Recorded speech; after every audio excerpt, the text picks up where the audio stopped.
Hi, everybody. Welcome to this episode of Subculture Live. I am Sammy Joe, and tonight I have a very special guest. I have Martin Drake, and we are going to learn a little bit about him. He has a very important job over at the AAU, and he's going to tell us all about it. You guys, if you follow me, you probably follow him also on social media. He's very active and involved in the sport of natural bodybuilding. Probably many of you have had a chance to meet him. I know he was at the Mr. America last year, and he hosts a lot of events up in Vegas. Who doesn't want to go to Vegas, right? So I'm going to go ahead and I'm going to bring him in. All right. And, hold on here. There we go. How are you tonight, Martin? I am absolutely fabulous. How are you doing? I am good. I am so good. Thank you for joining me tonight. I know we had been trying to arrange this, and we were having hurricanes down here in Florida, and hopefully we're through the worst of it, and tonight we're going to have a great time. We are indeed. So you are I don't want to get this wrong, the AAU Strength Sports National Chairman. So Correct. why don't you break that down for us, because it's not just natural bodybuilding. There's a lot more that goes into that, correct? Absolutely. So let's start at the parent level. The Okay. Amateur Athletic Union is an organization that was created in 1888. It has well in excess of 1 million members today, 43 sports. 7 of those sports are housed under AAU strength sports. They're powerlifting, weightlifting, bodybuilding and fitness. There is strongman, pizza strength, moss wrestling, and our combines, and our strongman and strongwoman. Okay. Wow. Now that's a lot going on. And I'm assuming all of these athletes are drug tested? They are. So we are very proud that we are the only third party drug tested with full 3 panel strength sport organization in the United States, with one caveat, which is USA Weightlifting does the same testing through USADA because they're a national governing body for the sport of the Olympics for weightlifting. Wow. Okay. All right. That is good to know. We throw around drug testing a lot in the sport of natural bodybuilding, and there is a distinct difference. We're not going to get too into it today, but we do know that what you guys are doing over there kind of reigns supreme as far as drug testing goes. So thank you guys for everything that you do over there in the AAU. So backstory. I'm 43, right? So when I think of AAU, I played AAU basketball growing up, right? That was what we did. That was our travel team, so to speak. I guess in relation to today, a lot of us young kids played AAU basketball. But obviously, there's a whole lot more going on with the AAU than just kids' athletic sports. So why don't you kind of tell us, as far as natural bodybuilding, how does AAU, how does natural bodybuilding, revolve around, hold on, let me slow down. How does natural bodybuilding, relate to it? And when did it start? When did bodybuilding start in the AAU? Because, like I said, growing up, I knew the word AAU. It was a household, name, but it was just, I only knew it as it related to what I did, which was basketball. I know. You said I looked tall at the beginning of this episode, so I know you're thinking basketball, what? But yeah. There you go. So how So, does it? What's the so history? AAU basketball, by the way, is still kind of the big daddy, and AAU volleyball as well. We have actually a basketball tournament in Vegas that lasts for 3 weeks that has 50,000 kids. Now, strength 50,000. sports, I always say we are the pimple on the elephant's butt. We're this small group comparatively, but we have been in good stead with the organization for quite a while. The sport of bodybuilding in the United States actually was created in the AAU. And that was in 1939. We had our first, what now is the Mr. America, was till 1999 was the AAU Mr. America. Right. And we ran bodybuilding for a very long time with a few different changes as time went on. Up in 1982, we had a group that was running the committee, and that gentleman that was doing that left, and he created the National Physique Committee, the NPC. We continued on with our desire to infuse drug testing into more of the contest. And by the late 80s, virtually all the AAU contests were drug tested, but they were drug tested in the traditional way. We'll hand a judge or a volunteer a sample kit. They'll go do their best. They'll send it into a lab, and away we go. Well, 1999 rolls around, and one of our previous Mr. Americas failed a drug test. Okay. And he sued on chain of custody and those type of things. And we said, okay, we got to do something a little different. Sure. Right after that, we had, and I was living in California at the time, they had a convention for AAU in Las Vegas. So we went to visit our CEO of AAU. His name was Bobby Dodd. And he said, Martin, on strength sports, you got to shut down drug testing.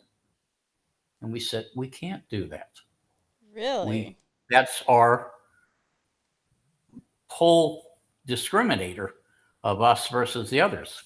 Correct. He says, I know, and I'm going to give you a chance, but you go do third-party testing and don't blanket up. Okay? Mm-hmm. And so we went to them, and that was when we went to the Center for Drug-Free Sport and became partners with them in 1999. And for 23 years, we've successfully run the third-party free panel drug testing. So what happened then is the physique committee said, we don't want to do that. And I said, guys, you've got to do that. They said, we do not want to do that. It's going to be too costly and so on. And Bobby said, okay, physique bodybuilding is gone. He shut the door. And so we had other strength sports. Mm-hmm. They were not together as much as they are today. And we were gone until 2017. So, and then I sat down with our basketball guy. Basically, in 1999 is when Natural Bodybuilding left the AAU, right? Bodybuilding entirely left the AAU. Okay. And now in 2017, you guys decided to bring it back. What was the result of that?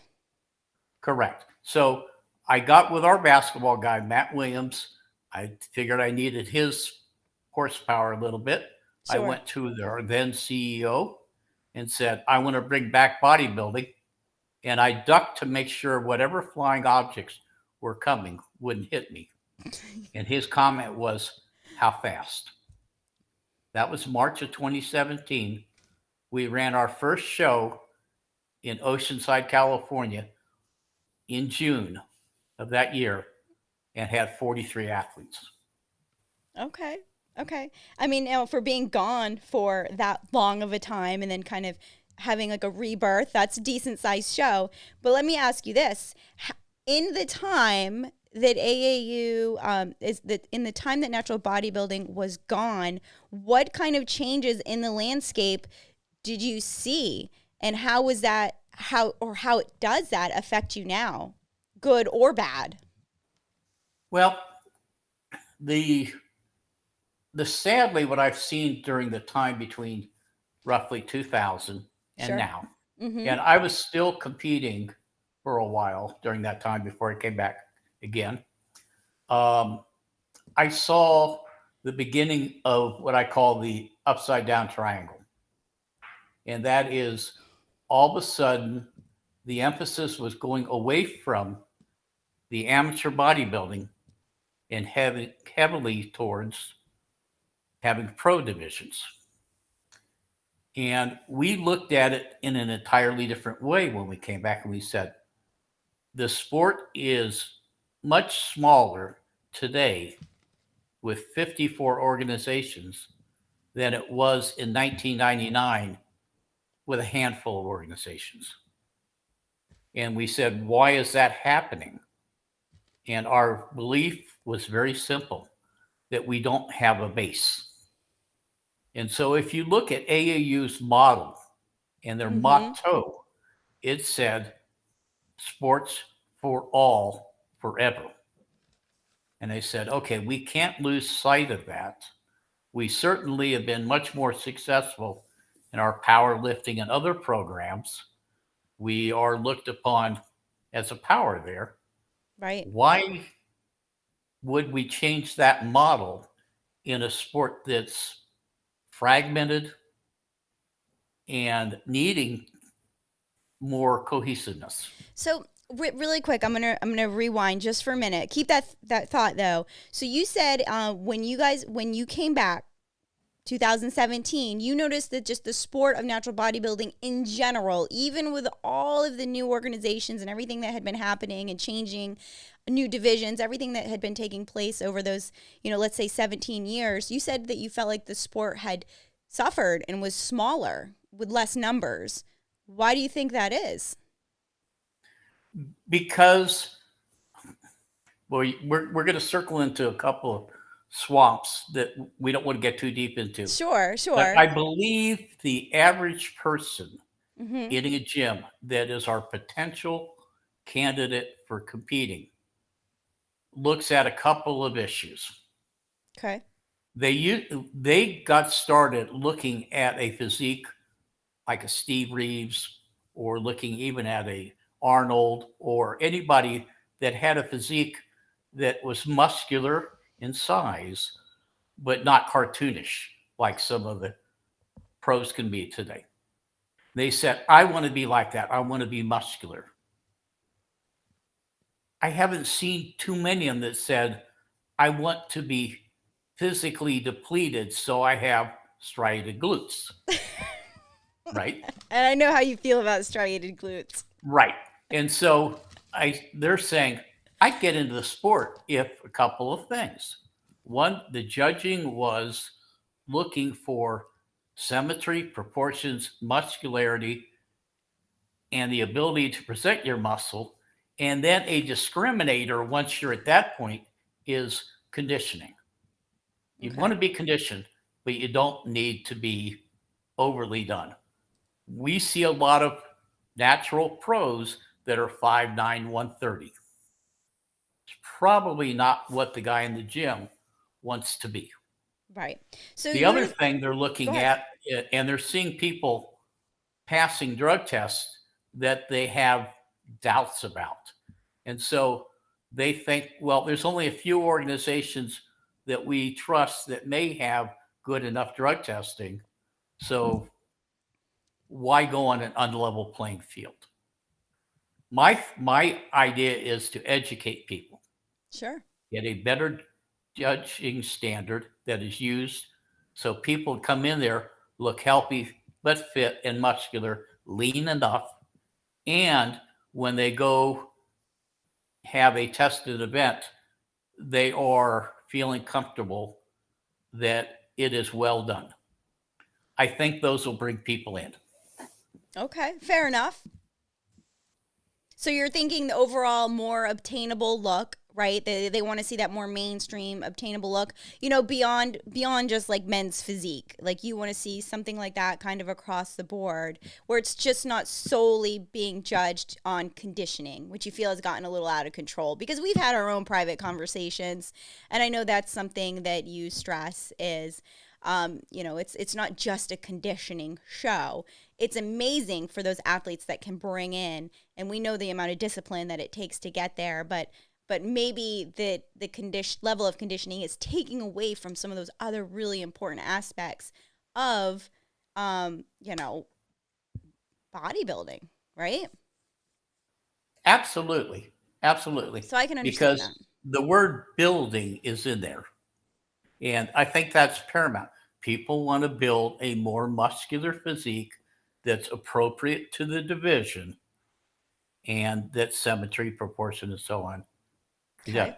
Somebody says mass conditioning could be overdone. If you have way too much mass, you go the route that the untested is fighting with. And if you have too much conditioning where you're losing muscular size, it's also problematic. And I've seen recently some of the best champions in the history of drug free bodybuilding coming into shows now 20 pounds lighter than when they were dominating, trying to meet the standard of an organization, and they don't look themselves. You see somebody 2 days after a contest, they look phenomenal. Yeah, no, I get that. Now I'm going to ask you a tough question. So, with all that being said, as you go back and you look through the history of the AAU and bodybuilding, in your mind, what was the most successful event that the AAU ever hosted as far as maybe like the numbers or just the quality of athletes that were on that stage? What in your mind stands out to be that show? So I'm going to break it up into two categories, if I may. Sure. The first was if you went back in history for Hmm. many years, once television started televising sports, every year the AAU Mr. Universe and the AAU Mr. America were televised on ABC. Hmm. They were in major venues. Um, it was supreme. One year, one of the events was run in Santa Monica. I think it was 1986. I could be wrong. They ran it. They ran it with a parade that had 100,000 people. They had 3,200 people packing the sold out auditorium. And on stage was, I think, 38 to 39 bodybuilders. But everybody knew those bodybuilders because if it wasn't a Weider magazine, but it was the other ones, Iron Man, Muscular Development, so on, that were not, I mean, those that were not Weider, I'm sorry. Um, Muscle Mag is what I meant, not Muscular Development, Muscle Mag and others. It was Right. basically filled with pictures and stories of AAU amateur bodybuilders trying Hmm. to get, thank you, Mark, 1978, trying to get to the top of our totem pole, which was you win the Mr. America. Once you win that, there's only one place to go, and that's the AAU Mr. Universe. Okay. So Today, no, go ahead. go ahead. No, go ahead. Go ahead, because the next one's loaded. Go ahead.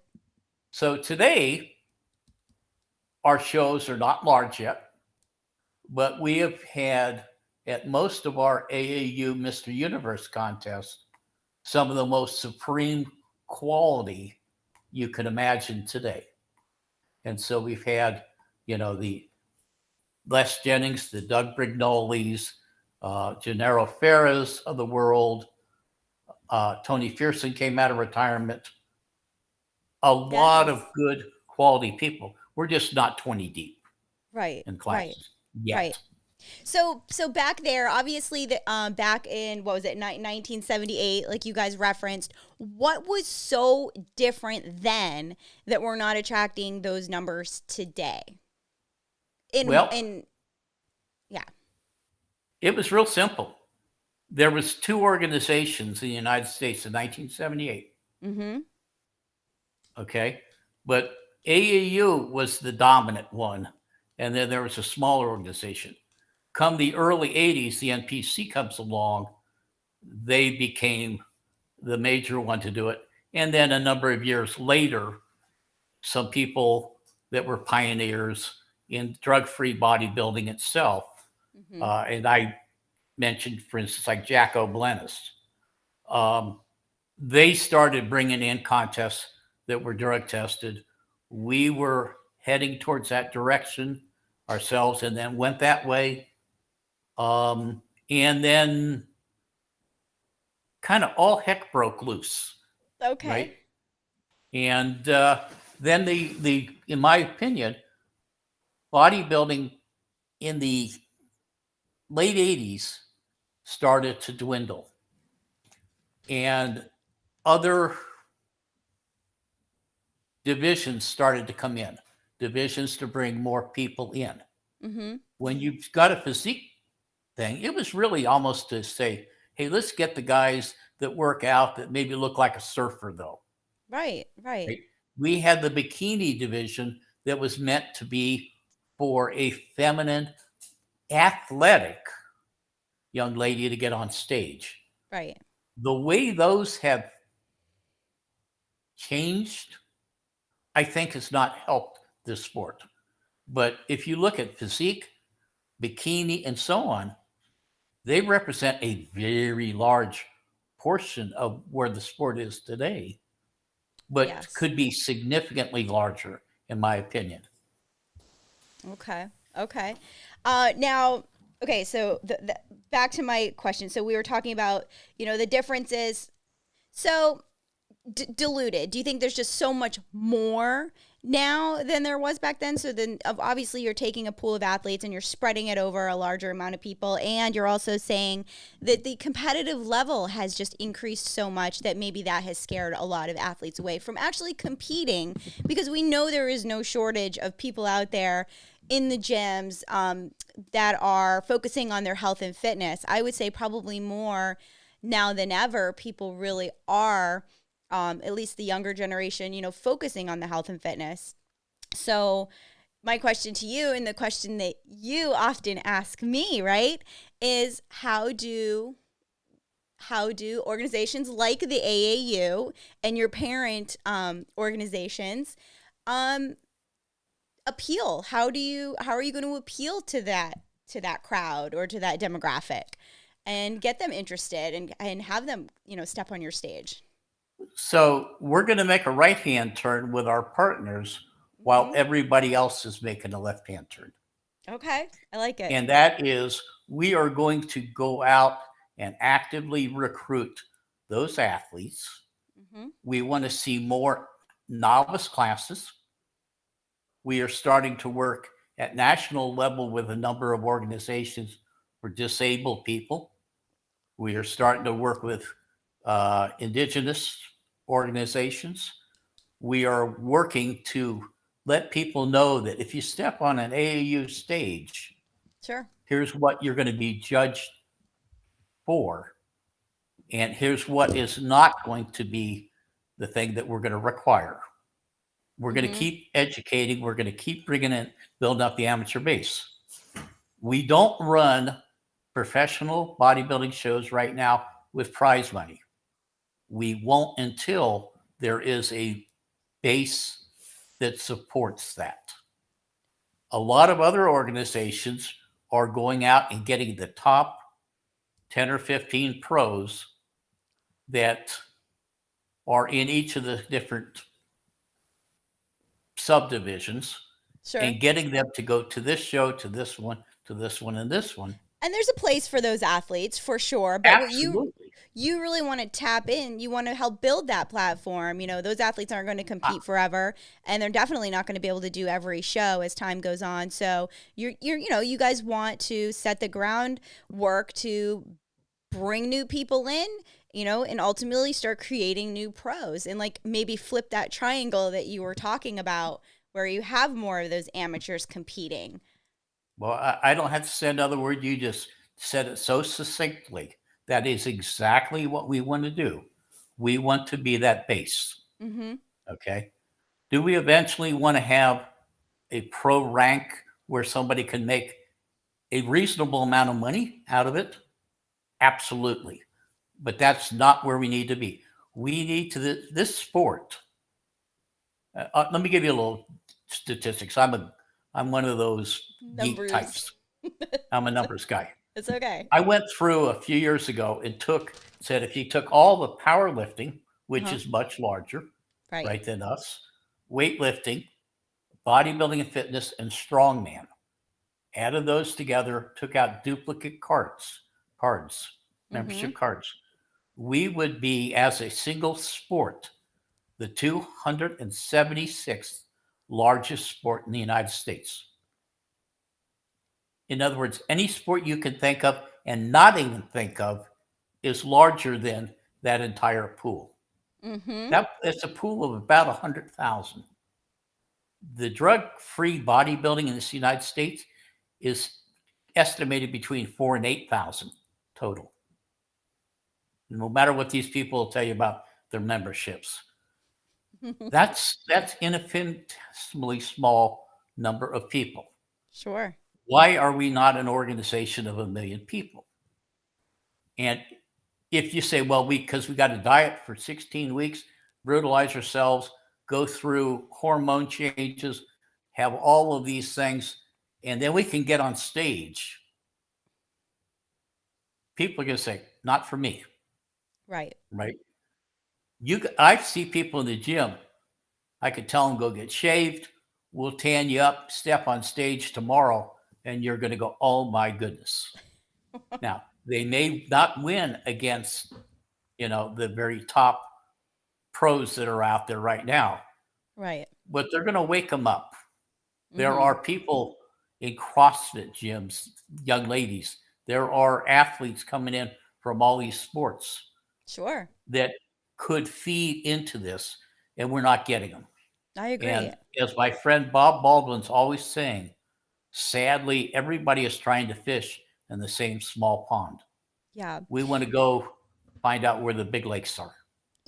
One of the changes I can see that's happened over time, because I grew up around natural bodybuilding or around bodybuilding. My dad was a bodybuilder.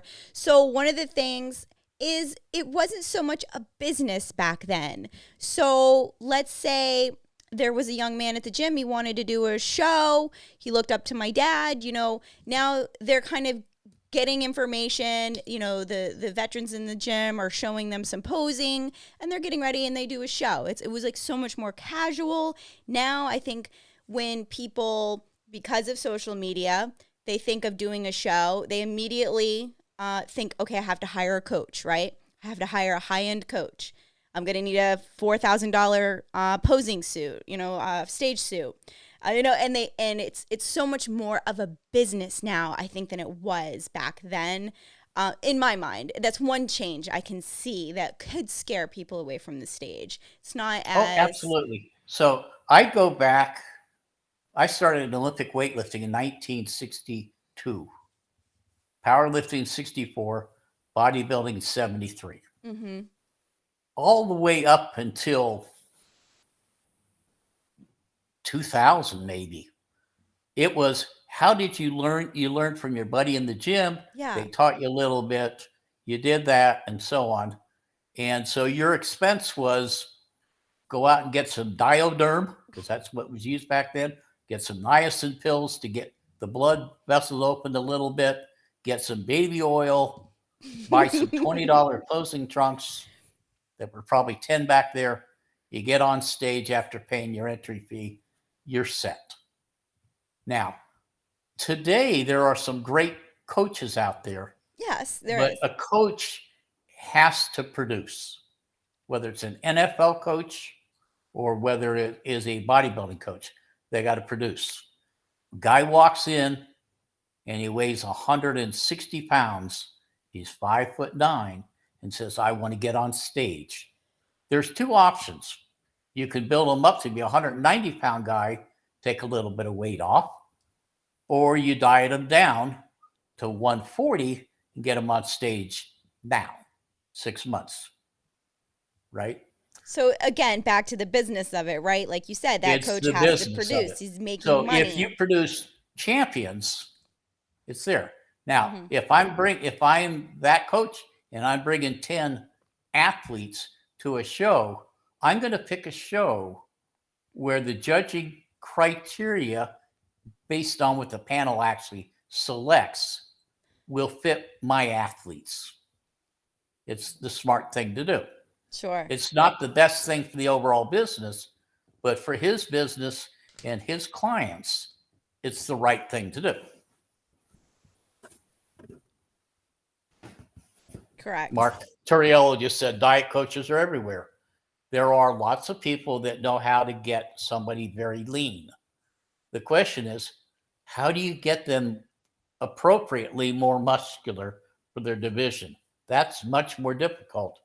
There are people that could really do that well, such as Doug Brignole, but they're rare.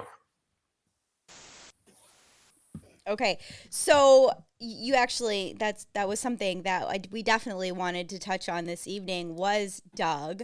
I know you're a huge fan of his physique, and you have been for many many years. Why don't you actually talk about him for a moment? I would So, love. so Doug was a dear friend, and I'm going to do my best not to break down as we go through this. But I've known him for a very long time. And when we brought AAU Bodybuilding back in 2017, he and a couple of other people were the very first people to get there behind us. Manny Perry, Patrick Needy, a number of other legends. But he was there and he was all in. And we'd have a show 400 miles or 300 miles from his house. He paid his way up there. He helped us. He judged. But he also was a guy, despite winning a tremendous number of titles, he's been lifetime drug-free. And Doug, I believe in 1982, was the AAU Mr. California. And that was a giant title. He was 22 years old, I believe, at the time. In 1986, he won his class at the AAU Mr. America, which was the premier show there, other than the AAU Universe, which he also won his class in and lost the overall to his good friend Marlon Darton. The picture you got up right now is Doug coming back 3 weeks before his 60th birthday at the AAU Universe, and you can see he's in great condition. There's no striated glutes, but he's in great condition. But his legs are not what you see today, where you see a lot of a veiny looking, dried skin. Those are deep muscular cuts that come from years and years of hard training, and good dieting brings those out. Today, we seldom see that separation. But here's a guy, 60 years of age, with symmetry, proportion, muscularity, and an ability to present. He is pretty much an ideal of what we're looking for in a good drug-free bodybuilding builder at the elite level. So Doug was actually getting ready to, quote, guest pose at the 2022 AAU Universe. We all knew that Doug was going to jump on stage. That was what he would do.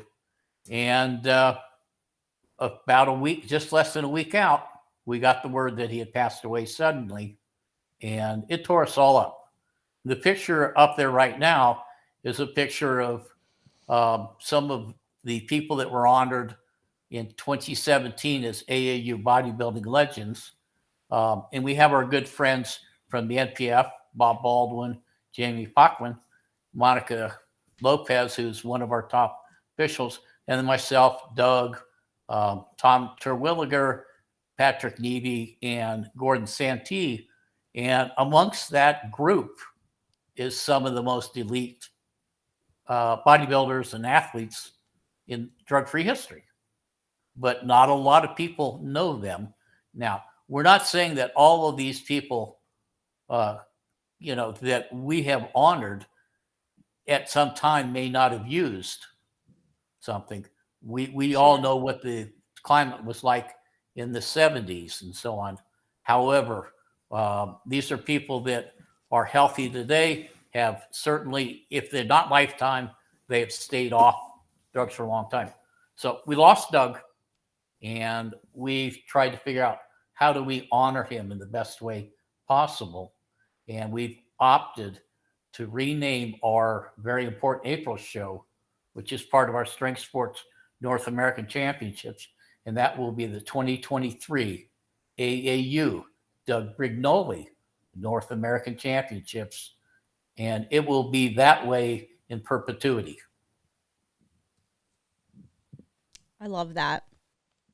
I think that's beautiful.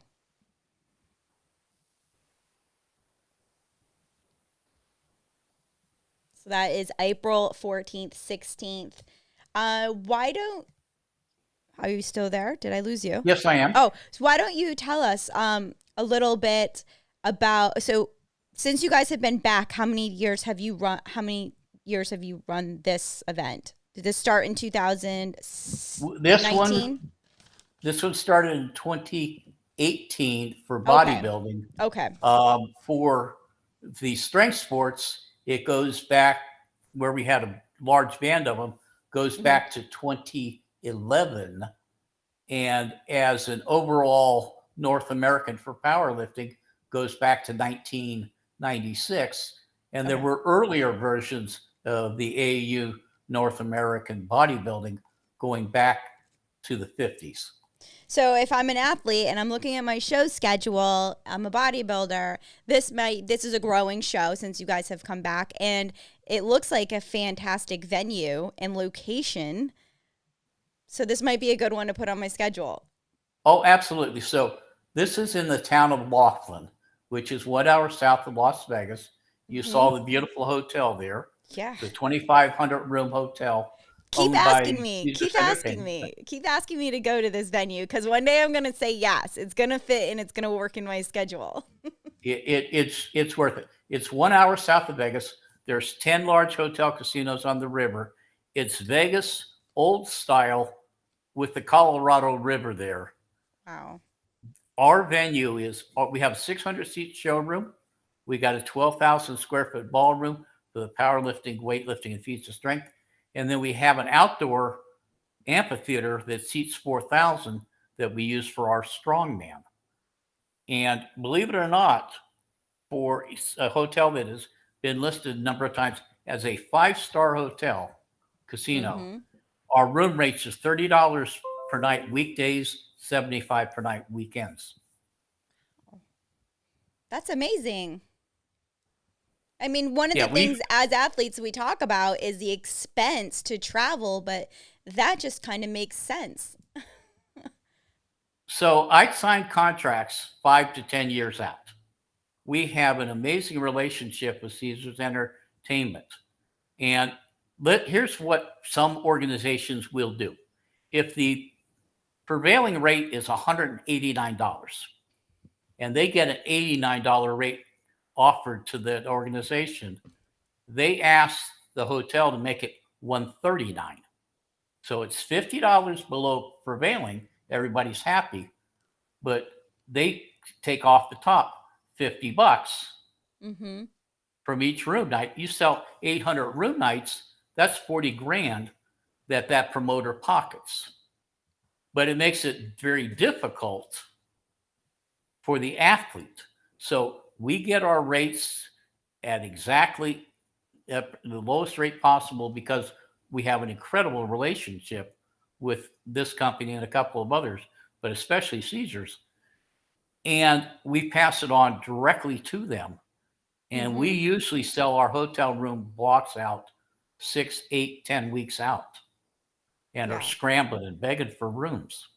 Wow. Yeah. Especially with all the other strength sports involved. I know those type of events bring in hundreds and hundreds of people. So that is a good point to make. People need to understand is that you are very deep rooted in that area of the country. And you do have a lot of business relationships that you have built over many, many years that allows you as a promoter of events to kind of go above and beyond and really work for the athletes. So I think that is something really important to mention. Like that venue alone is just incredible with those type of room rates. Nobody else is going to walk into a venue like that and get that. Absolutely. So it's essential when you're working with people, Vegas, Reno, a lot of places, Atlantic City, Laughlin, they have a wonderful database. And I can walk into a place, maybe even in Orlando, say, "Hi, I'm Martin Drake." Push a button, they go, "Hi, Martin, we know exactly who you are. You just ran this event on this date, and you filled this many number of rooms." And here's the comments. It's a small, small world. Vegas is Mm-hmm. a very, very tight community. You burp out of line, every hotel casino knows that. You see a lot of organizations come in and they leave, Mm-hmm. right? I have been with this organization doing promotions for 35 years. I have worked Vegas for most of that time. And we have come back and done anywhere from 2 to 5 shows in the area per year for 35 years. Yeah. Well, I'm really hoping to see those events grow because it is a nice destination show. And it sounds, the history behind the AAU. I know there was a long break, but it would be nice to kind of see it come back and continue to grow. But I do have an interesting question here, and it's just your opinions. Natural Me America, that's his name. 2011 says, "What do you think of the open competitors that we've seen at this year's shows? They're very massive, right? What do you think of the size of some of the open bodybuilding champions this year that you've seen in some of these end of the year shows?" Well, I think we've seen some really good ones. Mm-hmm. Um, I could speak about a couple of them with some certainty. So I saw Corey Brown, who's not massive, but he looks like he's massive. Yeah, I actually like pictures I of know him. he successfully passed a 3 panel drug test at the Mr. America, and he passed a 3 panel drug tested, um, third party drug tested event with us there. And if you look to the left, there's a gentleman that also who has competed with us a few times. His name is Ziad Mansour. He is 5'3", and in that picture is about 168 pounds. That's massive. The only one that's much bigger than that is Mishak, and Mm-hmm. Mishak has been tested everywhere imaginable, and he's done Mm-hmm. well. So obviously, we have these genetically wonderfully gifted athletes that are doing very well. Yeah. However, not all of our big boys, in my opinion, that are out there would pass the scrutiny of a really well conducted full 3 panel test. So we've got both. Now, if you look at somebody and say, well, he's just too big, Mm-hmm. and not really, right? Uh, Les Jennings, one of my athletes, he is maybe 5'10", gets on stage about 190 to 195 pounds. And I'll swear by him all day long. But I've seen also some other ones at these end of the year shows that my eyebrow goes up a little bit. I'm curious. I would love to have them have the opportunity to prove that they are a good, clean, natural athlete. Um, but I don't, we're not seeing guys up there that are 5'10", 220, right? We're seeing guys, the biggest guys we're seeing, David Kay out of the United Kingdom, 5'10", gets on stage, maybe 190, 195. Les Jennings at that size. I don't think that's overly big Mm-hmm. for a natural bodybuilder, but it's at the high end of it. If you're 5'9", 5'10", and you're 170, 175, that's where really the meat of the really top elite ones are. But, to be 10, 15 pounds heavier than that is atypical, but not unreasonable. And then, of course, some of the smaller statured guys can put on a lot of muscle. Mm-hmm. So, let me see here. And I just want to go through the questions here. Okay, so back over to Doug. I did want to leave this with everybody watching that he was an educator in our community as well, and his YouTube channel is sensational. There is so much information, so much science, so and it's very well done. It's professionally done. So I know a lot of people on my channel are always looking for information, looking to learn, looking for new things to apply to like their own training. So definitely check out that YouTube channel. And it's just his name on YouTube, and I think you guys will be pleasantly surprised at the amount of content that is there. That is very easy to follow and very well done. So, Doug was very much into the physics of exercise, yeah. not into bro science.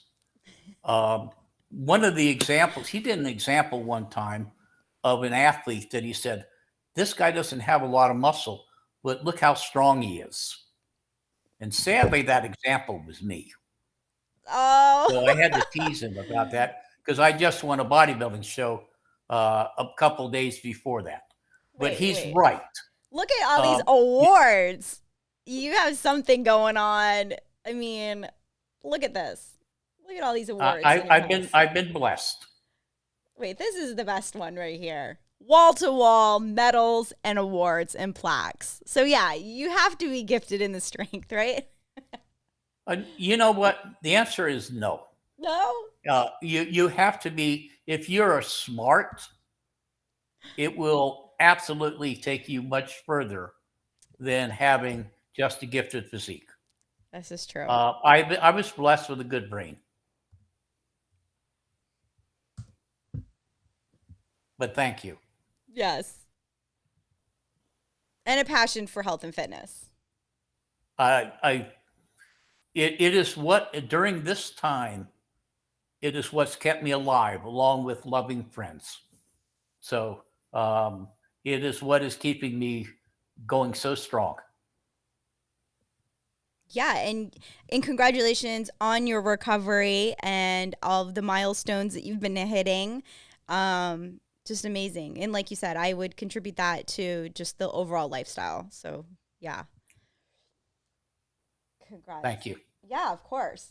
So that I just wanted to throw up some of those videos that are over on YouTube. But okay, let me just check my notes really quick. Any thoughts still that you want to share? I know we were talking about, so you know, you guys have your show coming up in April, which is going to be amazing, and it is going to be named after Doug, which I think is really phenomenal. I think that's a great dedication to him.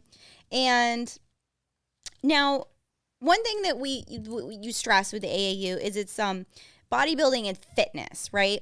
So in Correct. your mind, fitness, what is your definition, and how do you see fitness being incorporated into a bodybuilding show, aside from just like the women's, you know, fitness routine that, you know, that we remember from years past? But what other ideas do you have as far as getting fitness involved and on stage? Well, so anybody that has changed their physical appearance and their physical health needs to find an avenue onto a stage at some level. Okay. Transformation classes, I'm a big fan of. Okay. Okay. You know, not done incorrectly. There are women that have done a great job and they're in pretty good shape, but they're a mother or they've had, 10 kids or whatever, and they don't fit in a bikini, but they certainly can fit in a nice one-piece outfit. There are women that would like to get into a bikini division, but it doesn't necessarily have to be with 6-inch heels, tons of jewelry, and other stuff. It can be more of a look of somebody coming off the beach that has a very fit, proportionate body. So there's a home for everybody. We are working more with adaptive athletes. So we want to have that. There's always going to be the creme de la creme, sure, at the top of any event, but there's got to be a home for anybody that's,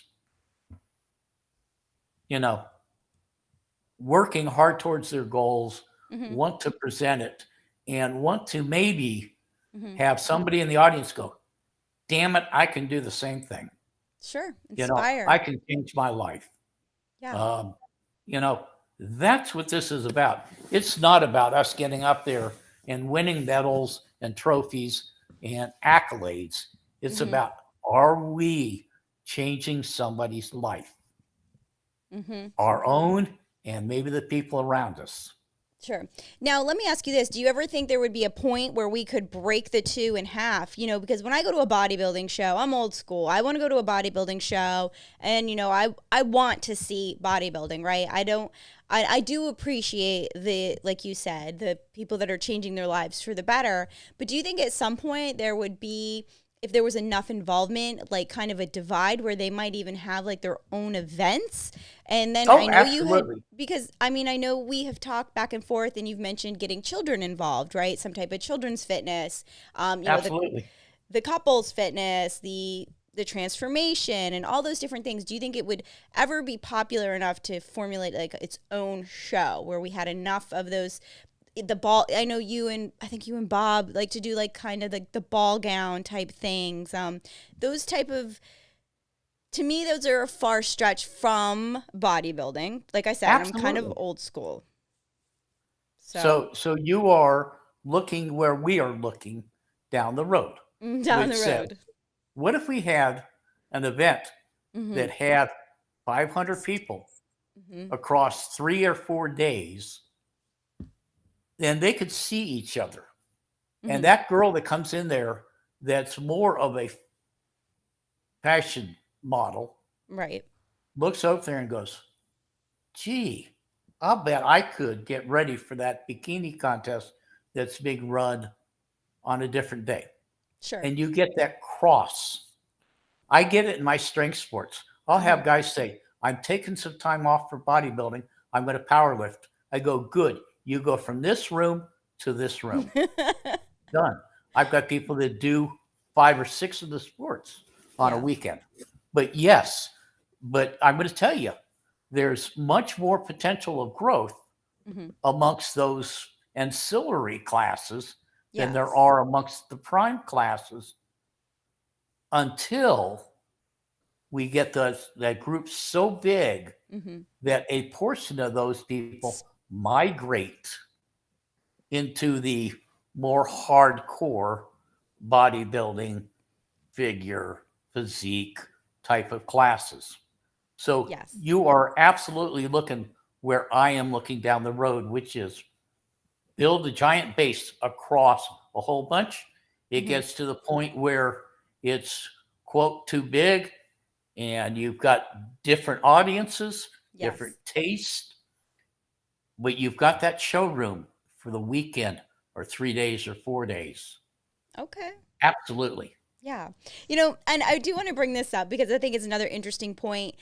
A lot of times, because you were involved in the AAU and there were so many sports across the board, it's kind of like, well, we had a tournament, this weekend, like we refer to basketball, and there were 50,000 people there.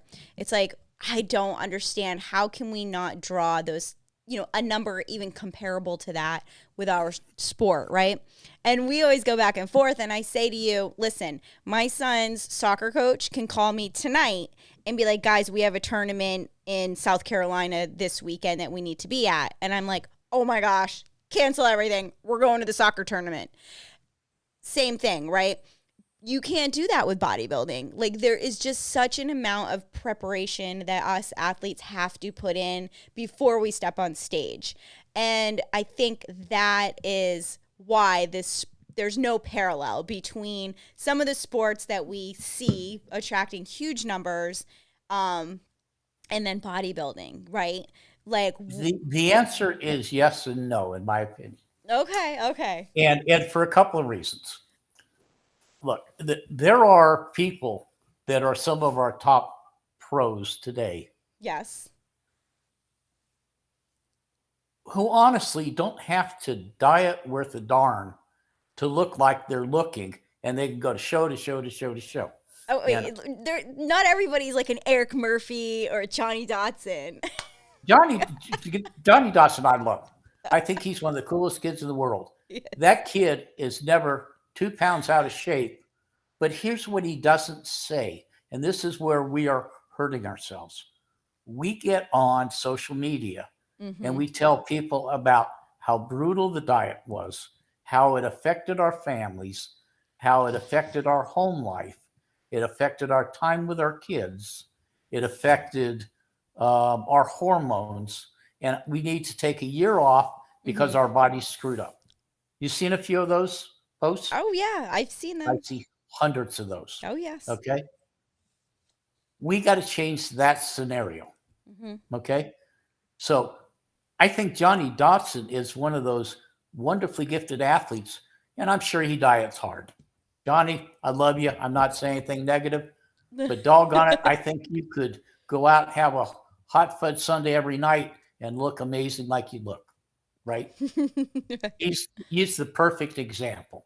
We have those athletes that are incredibly gifted, work hard, do all the right things, but you'll never hear Johnny say how difficult it was.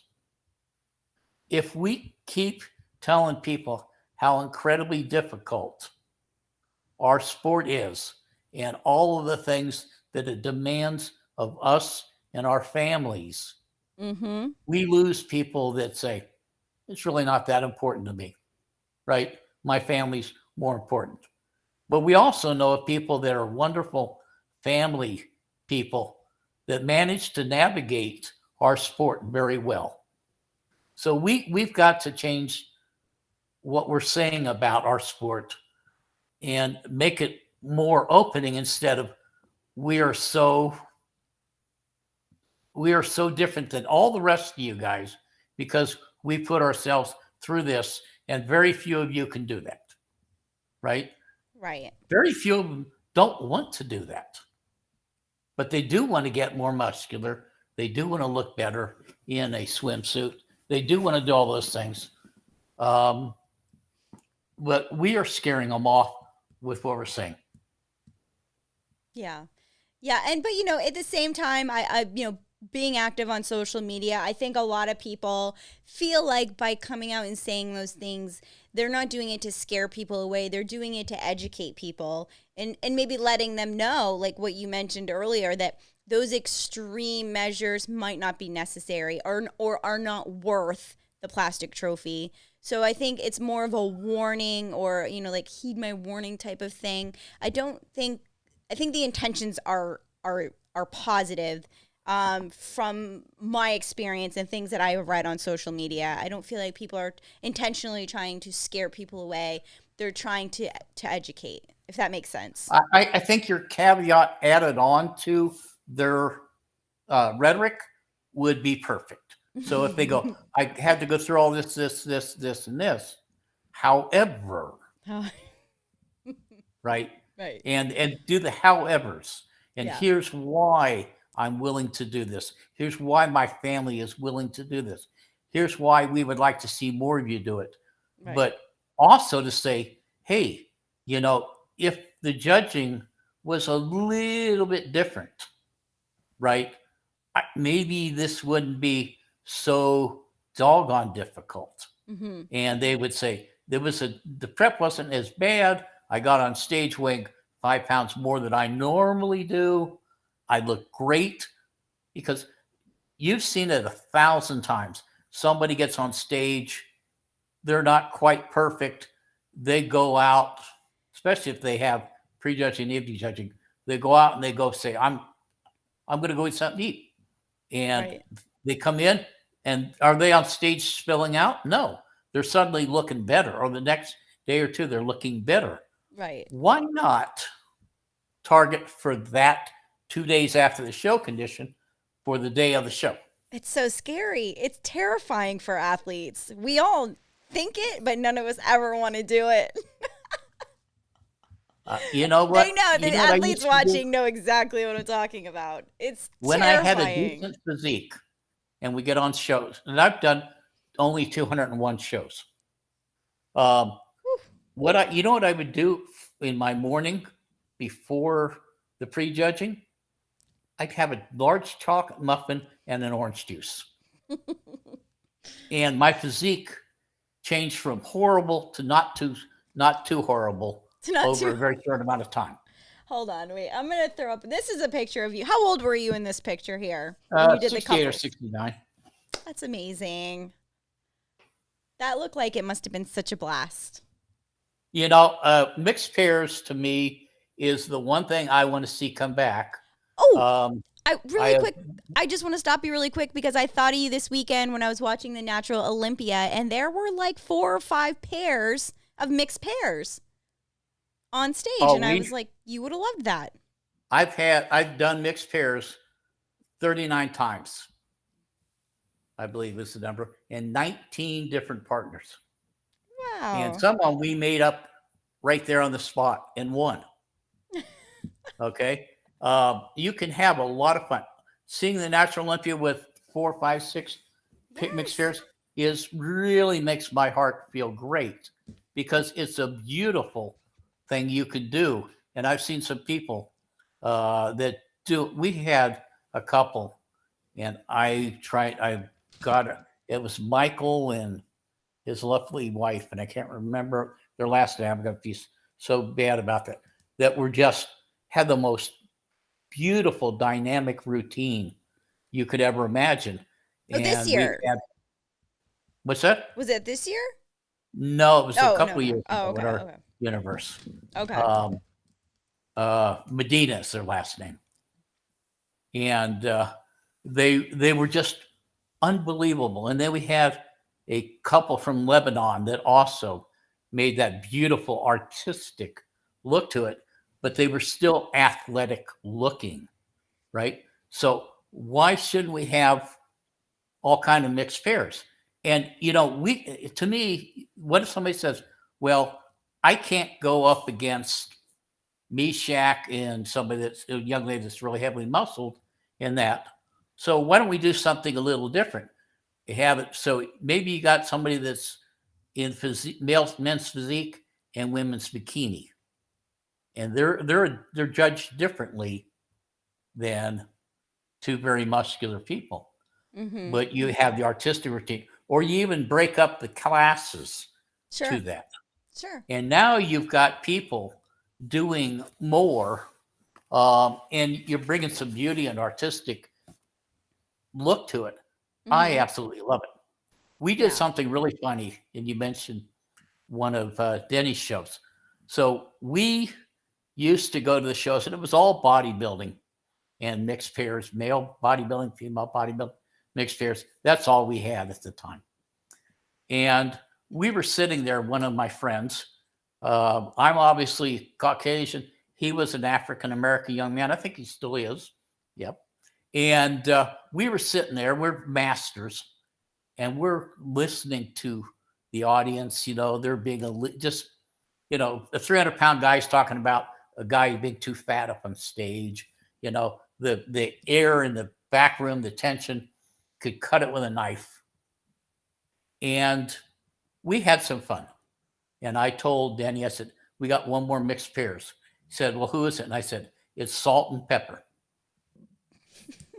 And we created a routine. He came from one side stage. I came from the other side. And it was a routine like, whoa, wait a minute, you're a dude, you know, well, wait a minute, you know, and had a little fun with doing that. The audience just broke up in laughter, right. You know, and it was just fun, right? And the whole tone of the show, the whole tone of the back room, the whole tone of the audience was back to, let's make this fun. We didn't win, but we sure had fun doing it, you know, and had a couple of guys come up that were a gay couple. And I'm going, uh-oh, I hope we didn't insult them in any way. And they said, we absolutely loved what you had to bring there. And so, you know, you're bringing in a couple of taboos, right? You're bringing in difference in races. You're bringing in male. You're bringing all these things on there in such a way that everybody said, hey, we're all included because we want to be we tell people that AAU strength sports is not the exclusive, we're the inclusive. All inclusive. Yes. Yes. Now, really quick, I see a question up here. It says not everyone can compete at 1% at the 1% level, and that's not a dig on any athlete. Which I think I agree. I think that's what you're kind of talking about, is opening up the door for those that aren't that 1%. And that's why I said I feel like there is a place for them. It just can't be at a bodybuilding show. Because when I go, the crowd, the bodybuilders are there to see bodybuilding, and like I feel like all these other things that people want to add in kind of need to be like their own thing, but like you said, or on a separate day, or they're a separate time. So let's talk about the 1%. Yeah. So we were at a show, Bob Baldwin and Lorenzo, my chairman, can remember this. And we're at a basketball event. We had a very small bodybuilding, powerlifting, weightlifting show because they gave us space there. And obviously it wasn't the 1% because it was 50,000 kids there. Right. But exactly. Sitting in the front row watching our bodybuilding was LeBron James and CP3. Okay. They are that 1% or less. For sure. Right? So if we say our sport is only for the 1%, those 50,000 kids never get on there. So now what do you do? Do you put the 50,000 kid tournament with an NBA game? The answer is no. And that's your point. Yes. They are different, right? I'm hoping that's Daryl's point where he's saying they're very different. I think, right? Yes. Agreed. So you just agree. Thank you, Daryl. So, let's have those 50,000. Let's have those NBA games where you got 30 athletes in that game. And, the one is reaching someday to get up there. Most of them will never get even close to a sniff to the NBA, right? Right. But they had that adventure. Yes. Okay. There are very few people that would step on stage and beat a David Kay or a Doug Brignole on stage. It doesn't happen. They are our 1%. Yes. Right. Yes. And but feeding that into doesn't mean that, we don't have a place for them. Exactly. And feeding into that, all of us know, most of us played like high school collegiate sports, and we were not that 1% in those sports that we played. But did we learn something? Are we better because of it? Has it helped us in the corporate world? Has it helped us in the real world? Absolutely 100%. And I feel the same way with bodybuilding. All of the tools and skills and discipline, everything that we put into and learn from this sport definitely helps us grow as a person or as an individual, regardless if we ever get to that pro level or if we ever are, as we say, that 1%. So, I mean, don't get me wrong. You guys know I support the pros through and through. Like, that's my platform. That's what I love to do. But I absolutely support the amateurs and the people beginning and the people that are getting into the sport, even if they never step on a pro stage, because I know how much this sport benefits them and how much they grow from it. So, yes. So I love what the AAU wants to do by building out the bottom of that pyramid, so to speak, and bringing more people into our fold, because no matter where they end up in this sport, even if they don't even end up on stage, what they've learned and taken from it is priceless, in my opinion. Right. So this weekend coming is the ICN World Championships. Mm-hmm. And they were hit very hard with the major countries like Australia and New Zealand not being able to bring very many people, right? Mm-hmm. They've got 460 athletes stepping on stage. 400 in the amateur division, 60 in the pro division. Okay. That sounds like a good ratio. They've had, in 1 year, they had 8 shows in one country alone that had 800 or more athletes. Woo! Not crossover, athletes. So would you say that would you say that was in New Zealand? Would you say over, Australia, what are they doing? New Zealand. What are they doing different that we're not doing over here? Well, so it comes down to what a lot of our people are saying. There's less organizations over there. Okay. And they've found ways to get people on stage in more divisions. So if they have something like that fashion division, they'll have 50 girls doing it. Okay. If they are doing men's physique, they may have 60. Mm-hmm. And these are in the amateur classes. Okay. So they are doing that. So they are making it available. They Okay. also, to be honest, have the ability in some of those countries to put on extravaganzas. If you Yeah. look at what they do in Korea for stage and stuff, I don't know how they afford it, right? It's amazing what Beautiful. they're doing. What's Yeah. that? Yeah, I agree. Some of their setups, stage setups, are just phenomenal. But they are appealing to people, and their athletes are competing multiple years in a row. They're not losing them. Right. Daryl says they're on an island, no other options. It's just Okay, there's some truth to that, Daryl. beautiful, But funny guy. how do they? I remember when they used to come over. Some of that same group, when they were affiliated with another organization, would bring 150 of those people from Australia alone to go to this one contest. Right? Yeah. So when they get back and they're able to travel, they travel in masses. And we have the ICN Galaxy at our AAU World Championships, which is in Vegas at the Rio. So we're there September 29th through October 1st. On Saturday night is the AAU World Championships. The next night is the ICN Galaxy. We're hoping we get more people to be able to travel. Absolutely. And make that something special. Cool. Yeah.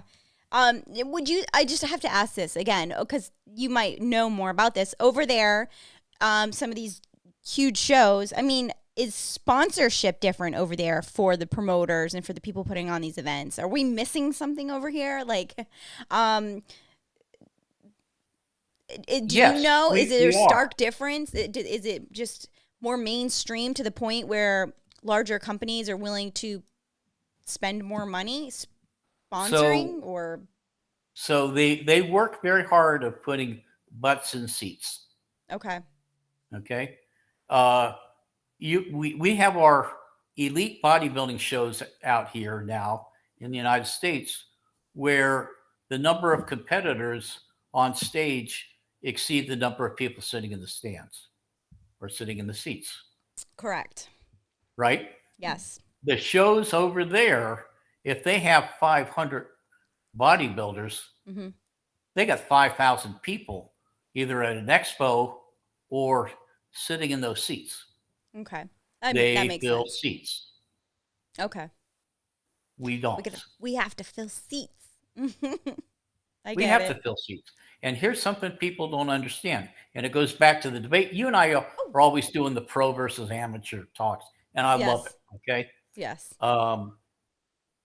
But the average amateur coming to a show brings 8.4 people to sit.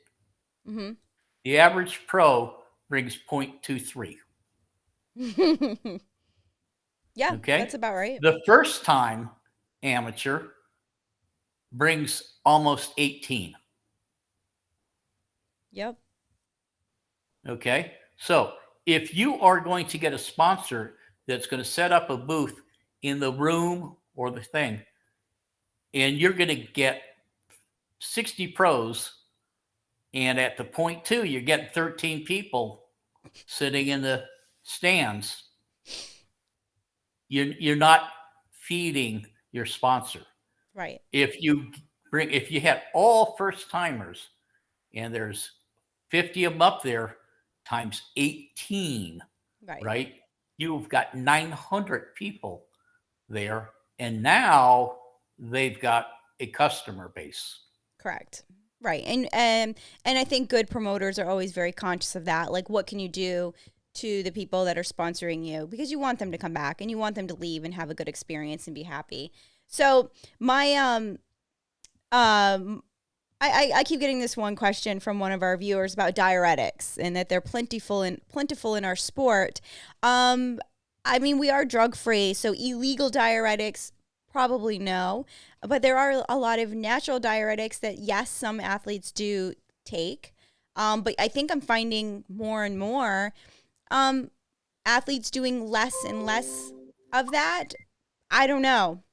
It's kind of like a mixed bag out there, but So diuretics are really, to me, our biggest issue right now in the sport, okay. as far as drug testing and a physique we're going towards. If Mm-hmm. you're going toward physique that is so dry, Mm-hmm. Right.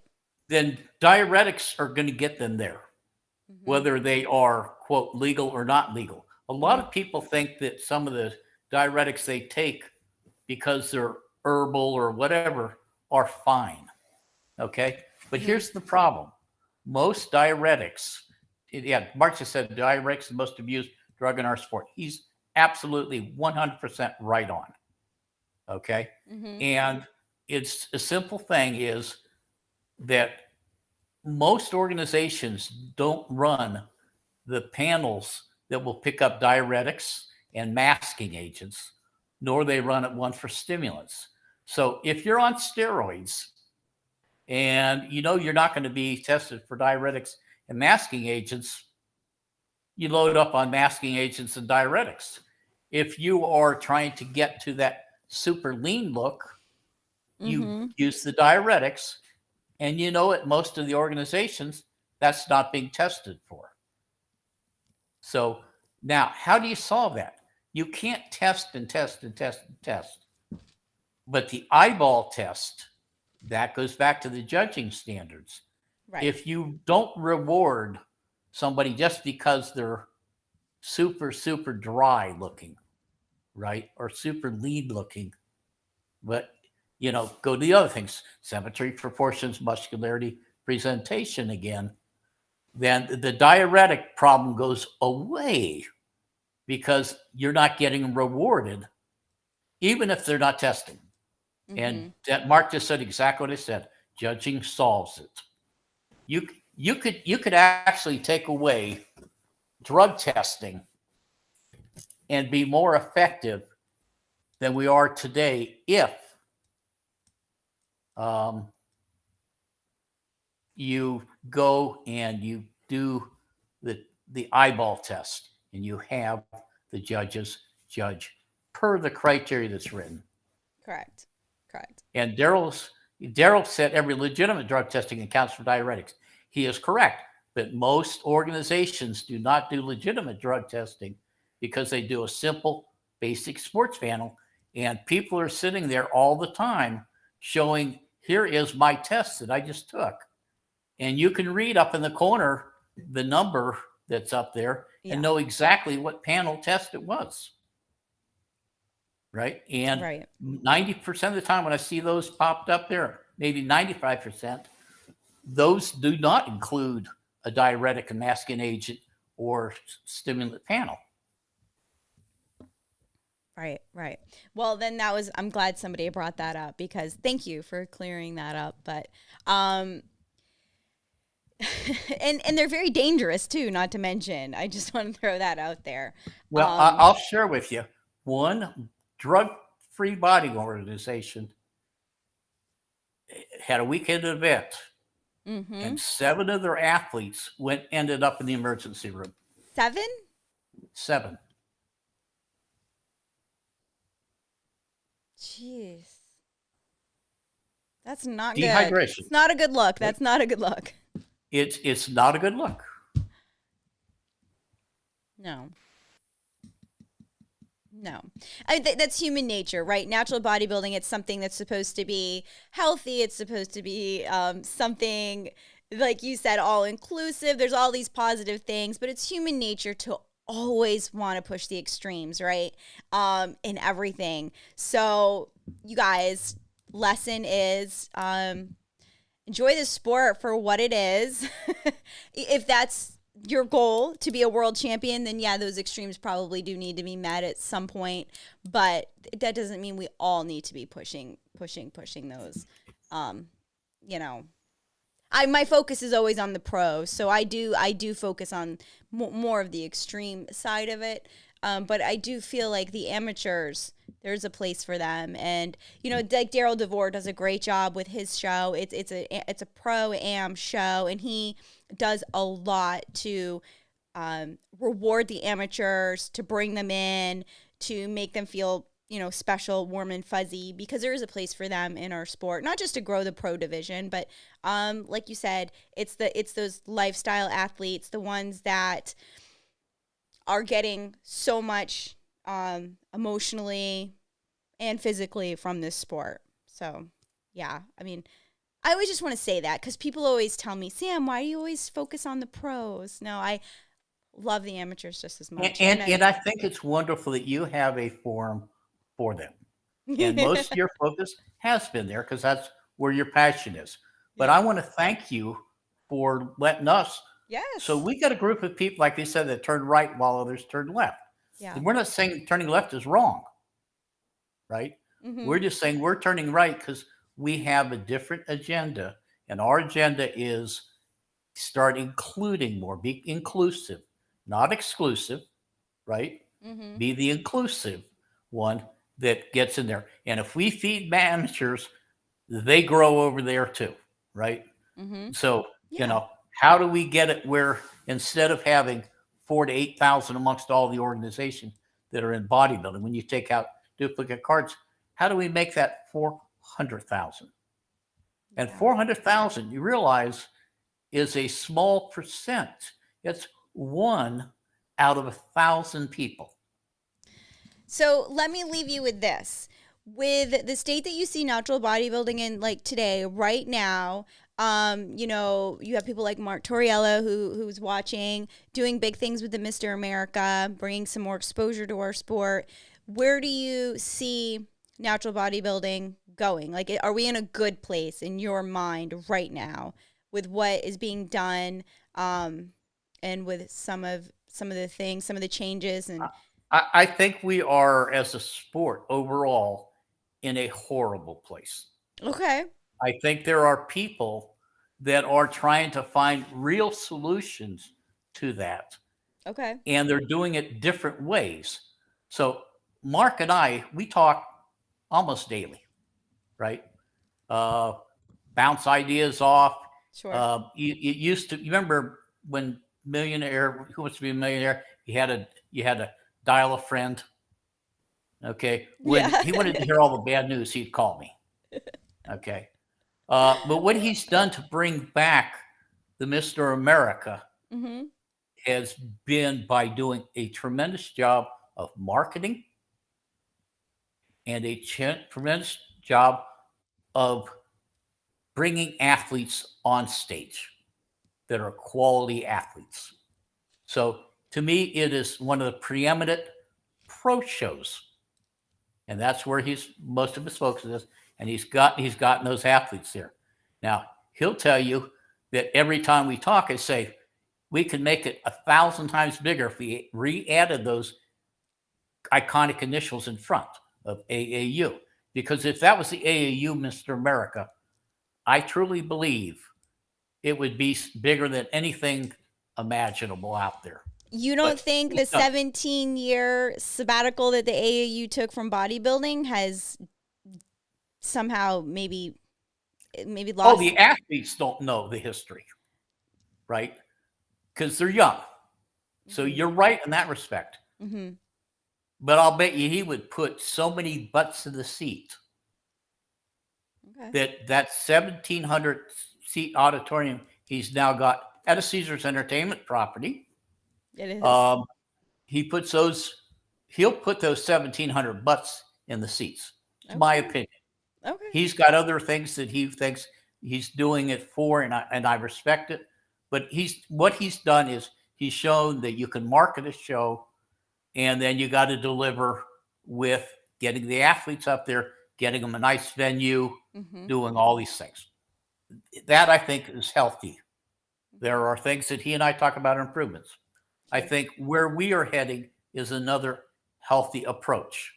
I see a lot of other things that I think are taking us down more, and I don't understand. But if we can get a good home for pro athletes, a home or two or three or four that are preeminent shows, and we got a large feeder organizations, not organization, but organizations bringing in lots and lots of people in there, then we will be healthy again. All right. So that's good stuff. Right? I left you speechless. I know. I know you did. Why did I bring this guy on? Well, no. I think everybody keeps staying in their lane and like you said, working on the ideas that you have to grow the sport from the bottom. I think that's like maybe that's like AAU's. That's where you're gonna regrow. That's our mission. Like regrow the name, right? But eventually that will transpire into like big pro shows again and whatnot. But I think I personally like where the sport is going right now, but I see it on a different side. Maybe I stay in my little bubble. Like I like what I'm doing. I like what I'm contributing to the sport right now, and it makes me feel good, and it makes me feel like maybe I'm contributing to the sport as a whole on my own little way. And as long as everybody continues to do that, I think we all move forward together, right? So you've done a wonderful job of putting forth a platform that is well produced. And I thank you for that. And I think everybody does. And I see why. Look, if I was just a pure fan, right, I would love to go to all the pro shows and see the battles amongst the top guys competing, and as they go around 4 or 5 shows. I think that's beautiful. Right. But you know what? Nobody knows who they are yet. Right. Right? Mm-hmm. Because we don't have a fan base. And you don't get it. A fan base comes from 2 people: those that wish they could be, and those that want to become involved. Right. And so I just said basically that history is a lost thing. That's true in some respect, but you got to be able to connect the past to the present in order to be able to plan the future. If you forget the past, because you asked, why did they fill 3,600 seats? Why did they have a parade with 100,000 people? Right. Why were they on ABC TV, on the sports, Wide World Sports and others, all the time? And today, we can't get a sniff at those places, right? So I disagree. I think you got to look back and figure out, what did we do well back then?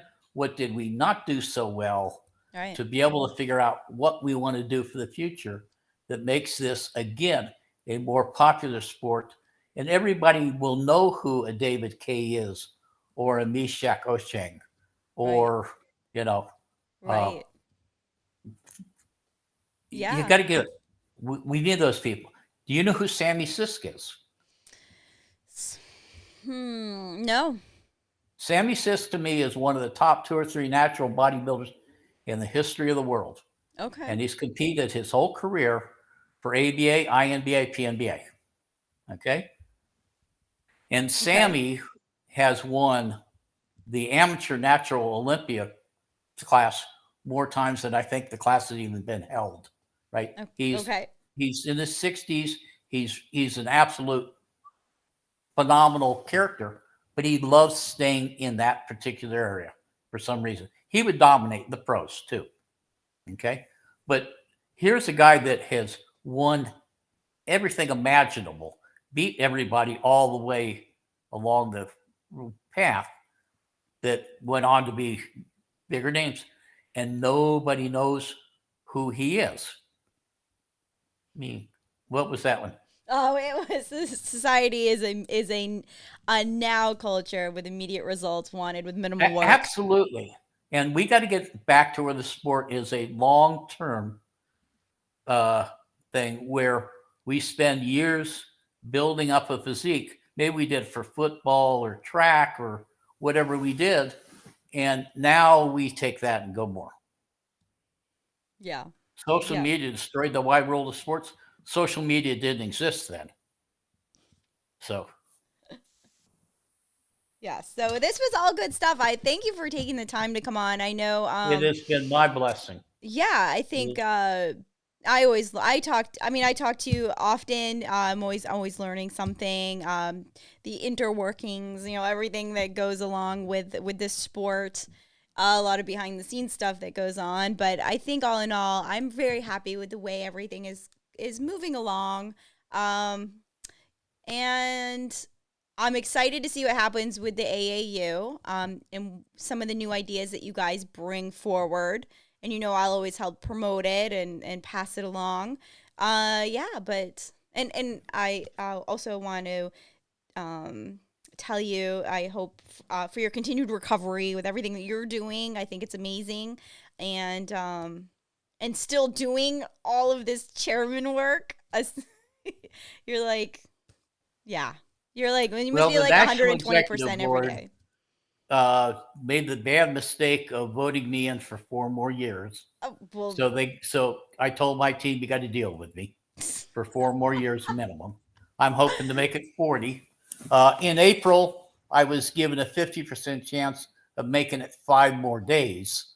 Now I'm looking for 30 more years of irritating people. And you know, I am very blessed. I've got people around me that love me, friends supporting me, good doctors and therapists, and I'm back. I'm coming back. Yesterday, I stood on my own for 30 seconds. I read That's that. Yeah. 2 years ahead of their calendar, if I ever got there. So I'm coming back. I haven't slowed down. My girlfriend will be the first one to tell you that I spend 10 to 12 hours a day doing this, whatever it is that I do, because I love all the strength sports. Mm-hmm. And, you know, when we have a bodybuilding show like at Laughlin, Mm-hmm. you can't bring in a large crowd just for bodybuilding. But when several hundred lifters and people come in, right, and they're in the seats, and you got some power lifters that if they would shed a pound or two would be phenomenal. Some of our Right. strong men would be phenomenal, right? Sure. Some of our young ladies, here's something people understand. Female power lifters in the AAU at my events, 68% of them lift in the 132 and below classes. Oh, wow. So most of our girls are not large girls. Right. We do have a lot of amazing athletes, female athletes that are in the higher weight classes. But people are thinking, well, are all powerlifting women big women? And the answer is no. No, right. Right. No, I think that's amazing. Cassandra there, who's saying I'm unstoppable, I Ah. think she's saying, would you stop talking? That's my little sister. She's my Oh. inspiration. Oh, I love that. That's awesome. Well, I thank you for everyone that stayed, that tuned in and watched today. I know I had a lot of my supporters here and a few of yours. So yeah, and of course this will all be available to rewatch. Um, Cardio, it makes for good cardio. And yeah, so I look forward to announcements from yourself and Bob Baldwin. I know he had a little bit of a setback last year, but I'm sure he's going to come out of the gate running, and you guys will be up. He is phenomenal Yeah, and one of the most ethical people in the world. yeah. My bodybuilding chairman was been around the sport forever. I met him when he was 16. He's in his 60s now. Oh That's wow. Lorenzo Gaspar. Oh, I might have a So picture. I might have a picture of him. Is that Lorenzo? yes. Yes. So one of the most incredibly wonderful, ethical people. And he too has had significant health problems. So between myself, Bob, Lorenzo, and one of my key guys, Ray Anderson, we have physically struggled. And during that time of struggle, we've watched the overall strength sport organization grow 32% over our 2019 numbers. Amazing. So that's good. That means you guys are bringing in some new people to help, and maybe with that comes some new, fresh ideas, and that everybody can benefit from. I have the most incredible group of people that support me in everything. They've bought into the direction we're going, and I have, their dedication is unbelievable and unwavering. And the moment that my health got to be an issue, they stepped up in such a big way that it's amazing. And it showed that I am not the one that they need. It is this group of wonderful people. I'm just the pain in the butt to them all with ideas and concepts. But they are now taking where I used to unload a 26-foot truck and with weights and equipment, set it up myself for decades. Now they're taking on every task from that on up and doing a better job than I could ever imagine. I am so blessed. Awesome. Yeah. Wow. Well, I have asked you all of my questions, and do you have anything else you want to add before we leave tonight? Again, I thought this was really informative. Got a little bit of history, a little bit of what's to come in the future, and yeah.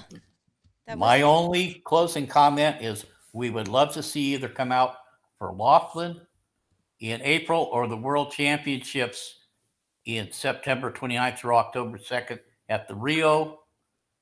Again, we've got $79 weekend room rates in Vegas. That's amazing. So yes, it is amazing. And I'd like to have you see the flavor of our strength sports and how it synergistically works. And we feed different sports. And we're now starting to see where our power lifters are going to get on stage. Nice. And our bodybuilders go, I'm taking a break. I'm going to power lift. And we keep them. Yeah. I think that's a perfect blend if your powerlifters can have that discipline and yeah, it's strength sports, right? I did both growing up. I did powerlifting and bodybuilding, so it can be done. Absolutely. My two coaches did not get along, but that's okay. That's another story. But anyway, thank you so much, Martin Drake, Mr. Martin Drake. I had so much fun tonight, and we'll do this again. It's my distinct honor to be on. Thank you. Yes, and we'll do this again when you guys have some big announcements or some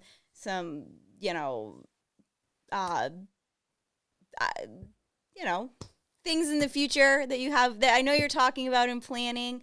I know it takes a lot to make those ideas come to life. I know I have myself some big ideas for 2023, which I think you will appreciate, and it will play into some of the things that we spoke on tonight, but I'm not going to announce them or say anything until I get them moving. But I'm always working behind the scenes to like I said, contribute as well. I'll find a way to get it out of you. It's a really good idea. I probably will. I get excited. Sammy, thank you. Yes. Have a great night. Have a wonderful one yourself. All right. Bye, everybody. Thank you for watching.